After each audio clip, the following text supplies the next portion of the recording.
The Wasteland is no stranger to violence, as irradiated creatures of horror isn't the only thing that spawned after the bombs, but also bloodthirsty factions that also terrorize humanity. One of these factions in particular that I've always had an interest in when playing Fallout 3 was the Talon Company. A violent, deadly, well-trained, and heavily armed force that works for the highest bidder. They only care about one thing in the Wasteland, and that's caps, the universal currency in the Fallout series. They're almost as heartless as a synth, but even then some synths have more heart than them. We're going to be going over everything about this faction, including all their locations in Fallout 3 and also their presence in another Fallout game you guys probably didn't even know. So let's talk about one of Fallout's most deadliest factions. I've been getting more and more reports of these mercenary maniacs from Talon Company, especially in the downtown DC area.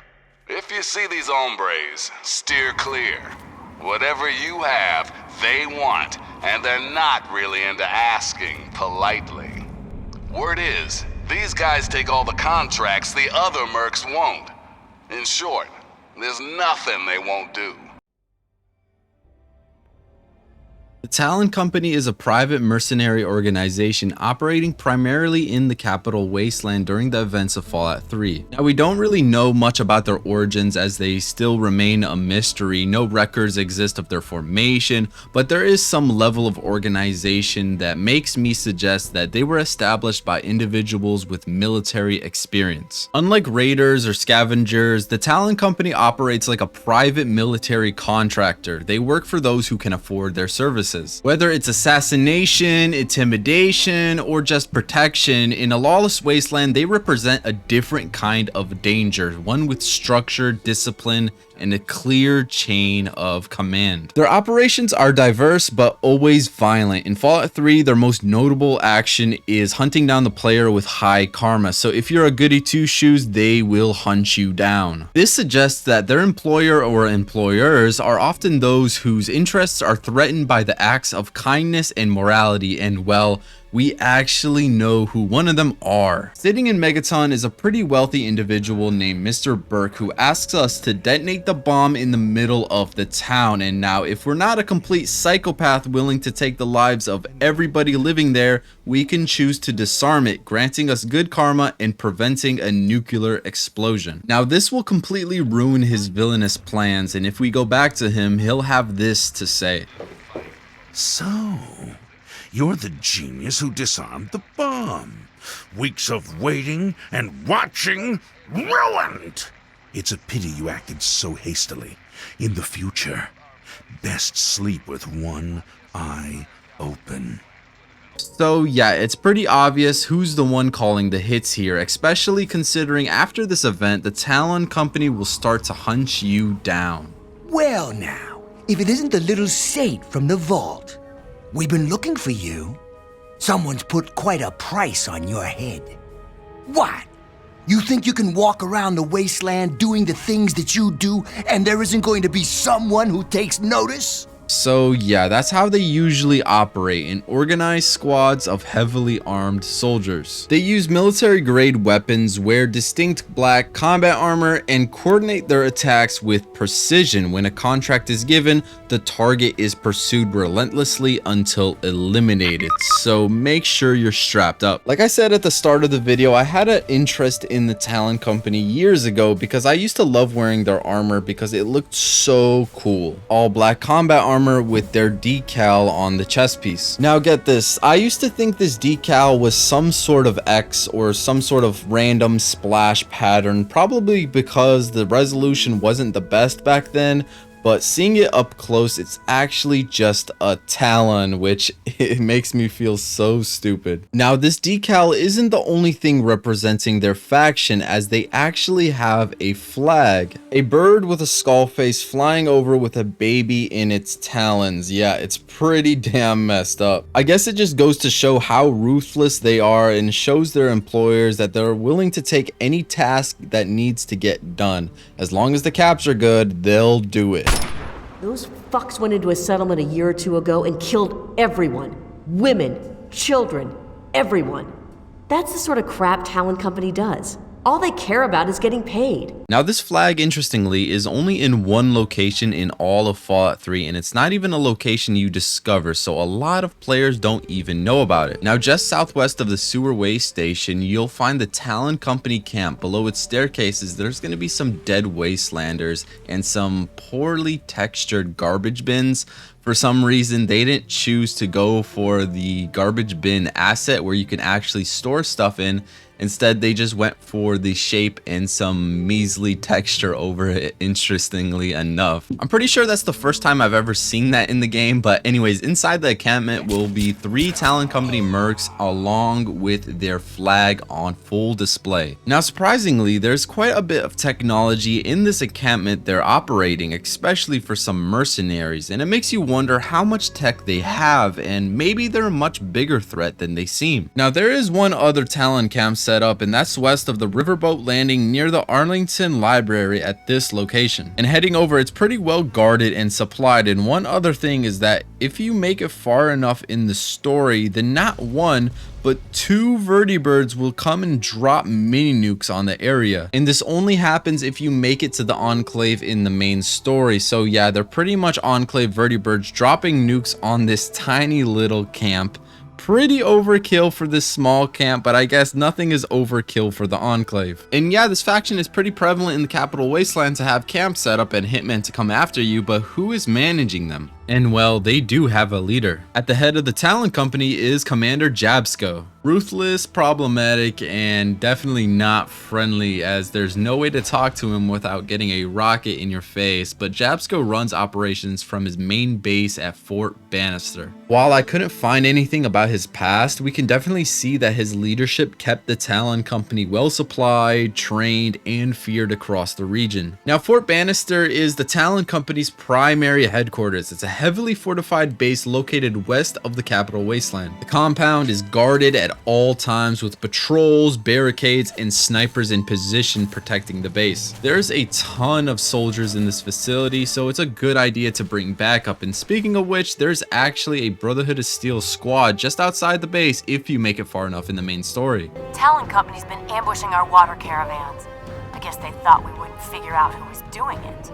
And probably one of the most craziest things about this fort is they have a whole missile silo that they actually use. So yeah, it actually works and fires missiles, although we can't see it at Fort Banister. There's 2 locations we can. Beyond Fort Banister, the Talon Company operates from smaller outposts, staging points, and roving patrols. And they're all on these locations on the map. Now let's take a look at one of these locations, more specifically at this location, Tacoma Park, where the Talon Company are having a firefight with super mutants over the location, mainly near the industrial plant. Beyond the battle, we can actually get on top of this truck and find a dead merc who has orders to launch a missile strike. And we can go ahead and do that with a click of this button. And this will unload the barrage of missiles on the super mutant behemoth and super mutants in the area. Now don't go thinking the Talon Company are saints just because they're getting rid of the mutants, as they're just doing it to gain control over the area, getting more power and leverage to perform their immoral operations. And this is just one of the 2 locations I said that we can fire missiles on behalf of the Talon Company. The other one is at Stewart Square, just behind the Capitol building, where we can encounter the Talon Company fighting the super mutants once again, and this time they brought some backup, a whole sentry bot. Now, one thing I noticed about this fight is that it's actually different if you progress far enough into the campaign. And then here is the second one, and as you can see, this is the one I completed the campaign in, and there's much more soldiers. They have better weapons, and as you can see, there's like a little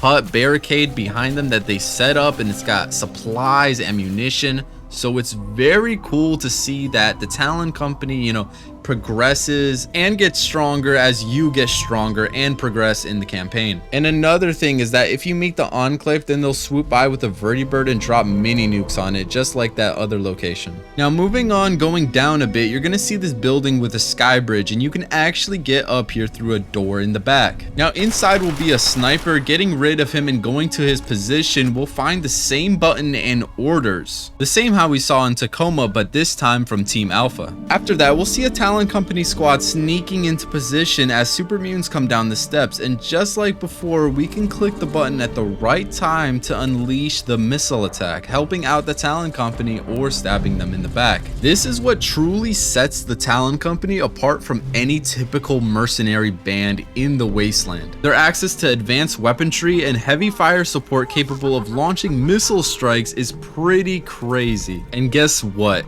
That's not even the end of it. Now we know at Fort Banister they fire these missiles where they get information from the communication center using some beat up antennas, but they also have control of something even more powerful. And that's a whole SATCOM array, precisely this one, NW05A. Going there, most notably inside besides the Talon Company mercs that guard the facility, is a scientist, which is pretty much the brains of the operation. As if we read her personal log, she calls them the most cordial smoothies she's ever met, but with a fistful of caps, she doesn't question their motives, which honestly is the same like any Talon Company merc, so I don't feel bad in the slightest for killing her. But looting her body, we can get an interesting activation code that at the top of the tower, if we input that code into the terminal, will set off a stream of missiles to decimate the surrounding area. Pretty horrifying to imagine that this faction with no morals has access to a literal orbital strike. This is exactly what I mean about how they're not your typical mercenary band, and they don't use these weapons on anyone but mostly super mutants they fight across the Capital Wasteland. One other location we can find them fighting is in the basement of the Our Lady of Hope Hospital, and that's where you'll find them in an all-out firefight. So yeah, the super mutants and Talon Company have some serious territorial beef going on to be fighting all across the wasteland and using heavy weapons against each other.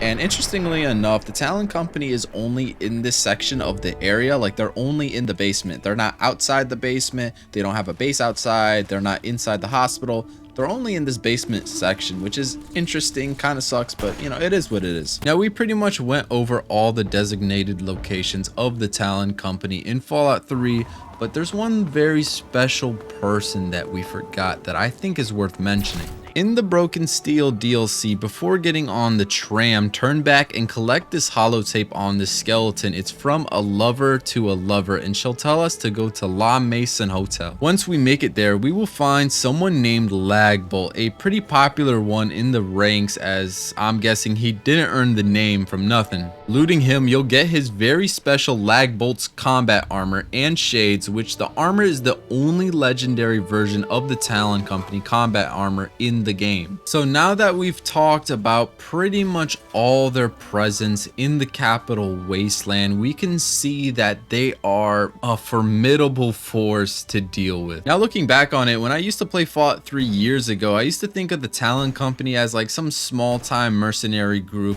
kind of like raiders, you know, nothing much. But now looking at them, they're kind of more like a military group than a mercenary group, and I think they could go head to toe with the Brotherhood of Steel and put up a pretty fair fight. Now, we've talked about pretty much all their presence in the Capital Wasteland, and even though this seems like they are a huge faction, they haven't expanded into any other areas in the Fallout series. So we could only find them in Fallout 3. However, thanks to the Creation Club in Fallout 4, we could actually see them once again. This Creation Club content will take us back to Galaxy News Radio, and keep in mind, Fallout 4 takes place 10 years after the events of Fallout 3. So what will happen is that we'll get a distress signal and it'll take us to a vertibird, to then we can fly to the Capital Wasteland, and we can see that the once Brotherhood of Steel claimed news station is now abandoned and taken over by the Talon Company mercs. This detail is huge for a couple of reasons. Now, first, it's the only time in the series outside of Fallout 3 that we can actually see the Talon Company again. Even though it's Creation Club content and they're still in the Capital Wasteland, it shows that Bethesda will still consider them part of the world building aspect of the Fallout series, and they're worth revisiting. Second, it tells us something about the Talon Company's presence. Now, the Brotherhood of Steel abandoned GNR because they moved to the Commonwealth, and the Talon Company just swooped right in to claim it. That speaks a lot about their opportunistic nature, and when a power vacuum opens up, the Talon Company is right there to fill it up. And remember, this is 10 years after the Lone Wanderer's journey. The Talon Company clearly survived and remains a force to be reckoned with. Their ability to regroup and take over such a recognizable landmark suggests that they might have been growing behind the scenes, which makes me wonder if they'll come again in another Fallout title.